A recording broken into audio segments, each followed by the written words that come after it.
Baik, selamat siang teman-teman semuanya. Untuk hari ini kita akan mempelajari nih tentang sebuah materi tentang diskusi. Nah, di sini kita akan mengupas tuntas nih apa itu diskusi dan seperti apa pelaksanaan dari diskusi tersebut. Serta kita juga akan mengetahui nih apa saja jenis-jenis diskusi. Nah, untuk itu sebelum kita masuk ke dalam materi, tentunya kita harus berkenalan dulu nih. Untuk itu, perkenalkan, nama saya Cindy Putri Sartika. Saya berasal dari Prodi Pendidikan Bahasa dan Sastra Indonesia dan Daerah. Nah, saya mempresentasikan video ini untuk memenuhi tugas keterampilan keterampilan berbicara dengan dosen pengampunya yaitu Dr. Anda Ermawati Arif, MPD. Nah, untuk itu langsung saja kita masuk ke materi yang pertama, yaitu pengertian dari diskusi. Nah, diskusi itu sendiri adalah sebuah perundingan atau pertukaran pemikiran untuk memperoleh pemahaman tentang penyebab suatu masalah ataupun penyelesaian atau solusi dari masalah tersebut. Baik teman-teman, kita masuk kepada materi yang kedua, yaitu tentang langkah-langkah berdiskusi. Nah, langkah-langkah berdiskusi ini sendiri terdiri dari 4 langkah teman-teman. Yang pertama yaitu kita akan merumuskan tujuan apa yang harus kita capai dalam diskusi yang kita laksanakan. Baik itu tujuan secara khusus maupun tujuan kita secara umum dalam melaksanakan diskusi tersebut. Terus yang kedua itu ada menentukan jenis diskusi yang akan kita laksanakan agar tujuan kita tersebut bisa tercapai teman-teman. Terus yang ketiga itu ada menciptakan masalah yang akan dibahas. Di sini maksudnya adalah masalah apa sih sebenarnya yang kita ingin ketahui penyebabnya ataupun yang ingin kita ketahui solusinya melalui diskusi yang kita laksanakan. Kemudian yang terakhir itu ada mempersiapkan segala sesuatu yang berhubungan dengan teknis pelaksanaan diskusi, seperti ruang kelasnya, serta fasilitasnya. Kemudian ada petugas-petugas seperti moderator, notulis, tim perumus, ataupun makalah yang diperlukan untuk diskusi yang sedang kita persiapkan, teman-teman. Kemudian selanjutnya itu ada tentang pelaksanaan diskusi. Nah, pelaksanaan diskusi ini sendiri juga terdiri dari 4 macam, teman-teman.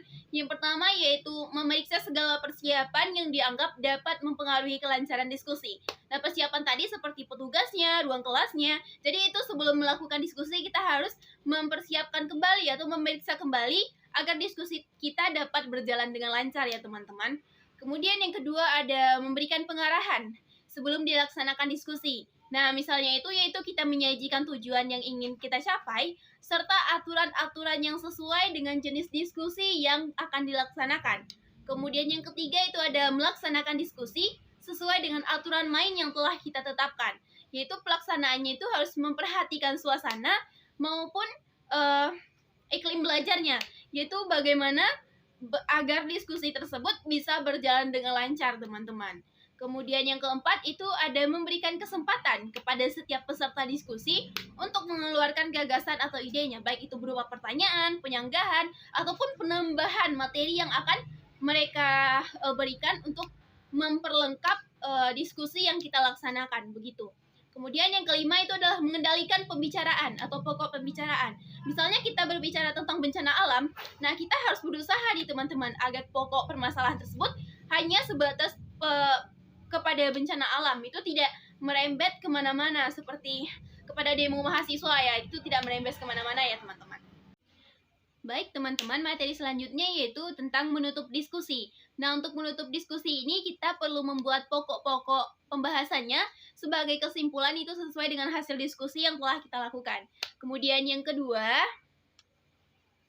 itu ada kita akan mereview kembali jalannya diskusi dengan meminta pendapat dari para peserta diskusi sebagai umpan balik untuk perbaikan diskusi kita selanjutnya nih teman-teman.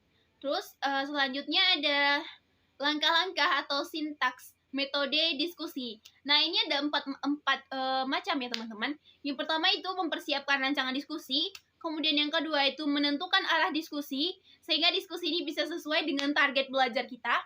Kemudian yang ketiga itu ada jumlah anggota grup diskusi, itu harus disesuaikan dengan karakter dan diskusi, seperti tujuannya bagaimana, dan kita harus memilih kualifikasi tertentu nih, agar diskusi tersebut bisa berjalan dengan lancar, teman-teman. Nah, kemudian yang keempat itu adalah masalah yang akan didiskusikan, itu harus kita rencanakan dengan baik, di mana kita harus mempertimbangkan manajemen waktunya, terus pelaksanaan diskusinya seperti apa, sehingga diskusi kita tersebut bisa berjalan dengan lancar, teman-teman. Kemudian selanjutnya ada hambatan dalam berdiskusi. Nah, hambatan dalam berdiskusi di sini itu ada 3, teman-teman, yang akan saya paparkan. Yang pertama yaitu kurangnya pengetahuan awal siswa. Nah, dengan kurangnya pengetahuan awal siswa ini tentu akan menghambat sekali, teman-teman, diskusi yang akan kita laksanakan jika misalnya pengetahuan siswa ini kurang, teman-teman. Kemudian yang kedua itu ada siswa yang terbuka dan agresif, itu akan cenderung untuk mengeluarkan pendapatnya. Namun, jika siswa yang pendiam atau introvert, itu mereka akan lebih cenderung menutup diri karena mereka mengalami kekurangan kepercayaan diri, teman-teman. Jadi, yang belajar di sini itu hanya siswa-siswa yang aktif saja. Terus yang ketiga itu adalah kurangnya arahan jelas. Itu juga bisa menjadi hambatan, yaitu kurangnya arahan kita untuk menentukan diskusi ini akan dibawa kemana, itu juga akan menjadi sebuah hambatan, teman-teman. Kemudian selanjutnya yaitu model tempat duduk dalam berdiskusi ini, teman-teman. Model tempat duduk dalam berdiskusi ini banyak sekali ya, teman-teman. Itu contohnya saja seperti model teater nih. Nah, model teater itu kita akan menata tempat duduk dengan gaya teater yang dilakukan dengan mengatur kursi-kursi tanpa meja yang berbaris kemudian menghadap ke satu titik saja nih, teman-teman. Terus yang kedua ada model bentuk U. Nah, di model bentuk U ini itu lebih baik kita gunakan dalam acara-acara rapat yang membutuhkan presentasi nih, teman-teman. Baik, teman-teman, selanjutnya yaitu model kelas. Nah, seperti namanya, ini tata letaknya seperti bagaimana kita mengajar di kelas ya, teman-teman. Terus yang kemudian ada model konferensi. Nah, ini adalah penataan ruang yang bergaya konferensi yang dilakukan untuk menempatkan sebuah meja persegi panjang yang kemudian dikelilingi oleh kursi, teman-teman. Kemudian selanjutnya ada model berongga. Nah, model berongga ini ciri khasnya yaitu model penataan tempat duduknya itu di dalam ruang rapat dengan pola yang berongga, yaitu meja yang digunakan mempunyai rongga atau ruang kosong nih, teman-teman, di dalamnya. Nah, kemudian selanjutnya itu ada model melingkar ya, teman-teman, di mana susunan bangkunya itu atau susunan meja itu dibuat secara melingkar, teman-teman. Nah, selanjutnya setelah model bentuk tempat duduknya, kita lanjut kepada manfaat berdiskusi nih, teman-teman. Di mana manfaatnya itu banyak sekali untuk kehidupan kita sehari-hari maupun dalam kehidupan kita dalam dunia pendidikan ya, teman-teman. Nah, salah satunya itu membiasakan sikap kita untuk saling menghormati maupun menghargai pendapat orang lain, kemudian dapat mengembangkan daya pikir dan pengetahuan maupun pengalaman kita. Kemudian juga dapat melatih kita untuk berpikir kritis nih, teman-teman. Nah, selanjutnya juga dapat menumbuhkan kreativitas kita, melatih kemampuan berbicara di depan umum, dan membiasakan sikap saling menghargai satu sama lain untuk kita, teman-teman. Nah, lanjut itu ada unsur-unsur diskusi. Nah, unsur-unsur diskusi ini ada 3, teman-teman. Yang pertama itu ada unsur manusia, seperti moderator, peserta didik, narasumber, dan pembicara. Kemudian ada juga not tulis. Kemudian ada unsur materi, seperti tema maupun topik diskusi yang kita lakukan, teman-teman. Kemudian yang ketiga itu ada unsur fasilitas. Nah, fasilitas di sini itu seperti ruangan, meja, kursi, pulpen, kertas, dan hal-hal lain yang akan mendukung jalannya diskusi. Kemudian selanjutnya, teman-teman, itu kita akan membahas tentang jenis-jenis diskusi. Nah, jenis diskusi ini ada beragam macamnya juga, teman-teman. Yang akan kita bahas yaitu ada diskusi kelompok. Nah, diskusi kelompok ini adalah bentuk diskusi yang paling sederhana, teman-teman.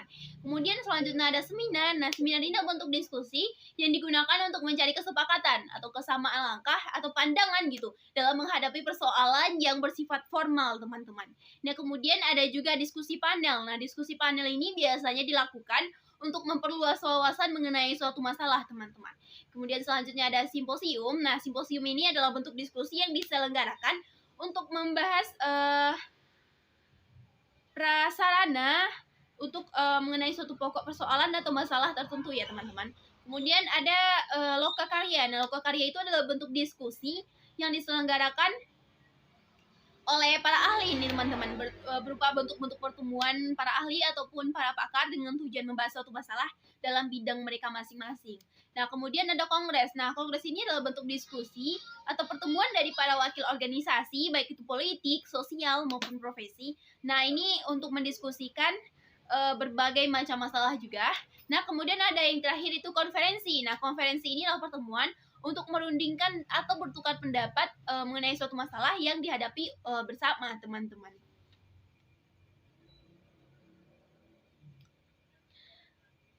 Baik, selanjutnya itu adalah sarasehan. Nah, sarasehan itu bentuk diskusi berupa pertemuan yang diselenggarakan untuk mendengarkan pendapat para ahli ini teman-teman. Kemudian yang selanjutnya ada munas, yaitu musyawarah nasional.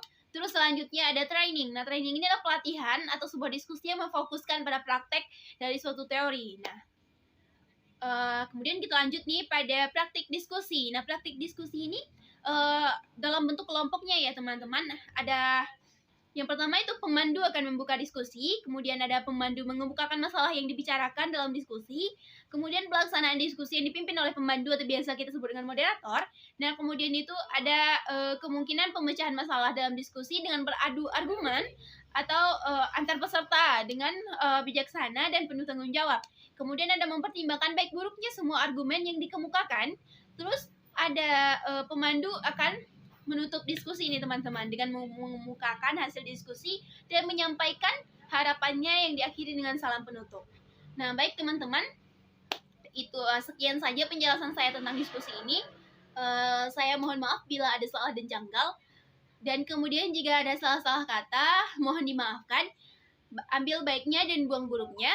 Baik, saya akhiri dengan Assalamualaikum warahmatullahi wabarakatuh. Terima kasih teman-teman. Dah.